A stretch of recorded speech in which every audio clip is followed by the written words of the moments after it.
everybody. My name is Kortney. I have a story to tell you. When I was younger, my mom would come and tuck us in and read us a story when I was younger. And it was called The Big Orange Splot. It was about a man named Mr. Plumbean who lived on a street where all the houses were the same. At the time, he and his neighbors loved the street.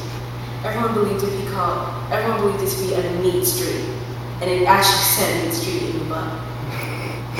However, one fateful day, Mr. Plumbean is inside his house, and a seagull with a paint can of orange paint flies over his house and just drops it on his roof. The author states that he has no idea what the seagull was doing in the suburbs, and he's just as confused as I am. But anyway, the seagull drops the paint can on Mr. Plumbean's house, and the neighbors go, "Oh, that's too bad." So they assume that he's just going to paint over it again and make it, the same as everyone else. Well, the next morning, Mr. Plumbean completely changed his house, and it's wildly different. You couldn't miss the house. He adds a clock on the roof and palm trees in the front yard, and his neighbors become angry with him because he's different now. And Mr. Plumbean uses the greatest line to explain why he changed his house from what it was before. He says, "My house is me, and I'm it. My house is where I like to be, and it looks like all of my dreams." His neighbors are angry now. One neighbor goes over to meet Mr. Plumbean and talk him back into changing his house. But instead of changing Mr. Plumbean, it's the neighbor who's changed. And he goes home and transforms his house into a sailboat. And one neighbor after another goes and talks to Mr. Plumbean, and every one of them ends up changing their house. I thought about that now that I'm older, and I think that that's what being a Christian is like. You're different from everyone else, and you may not have purple paint on your house, but you are different. When you spend time with Jesus, you can't help but being changed. In addition to that, you can't help but changing others. People see the colors of your life. They see how you love and care for others, and they see your life become different. And sometimes they want to become different too. And you can benefit so much from being different from everyone else.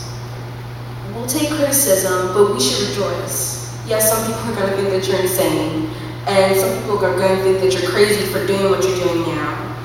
But God sees something in you that can change the world, or maybe just even restore you. But, when you really think about it, how crazy is it to go over to a neighbor's house and mow their lawn for free? And how crazy is it really to visit a relative that you haven't seen in years and they end up in the hospital? And how crazy is it to feed someone that you don't even know? Now that I think about it, it's not really that crazy. It's hard to be different, but God helps you change one step at a time. In Galatians 5:22, he gives us a great description of what a follower of Christ will look like. But the fruits of the Spirit is love, joy, peace, patience, kindness, goodness, faithfulness, gentleness, and self-control.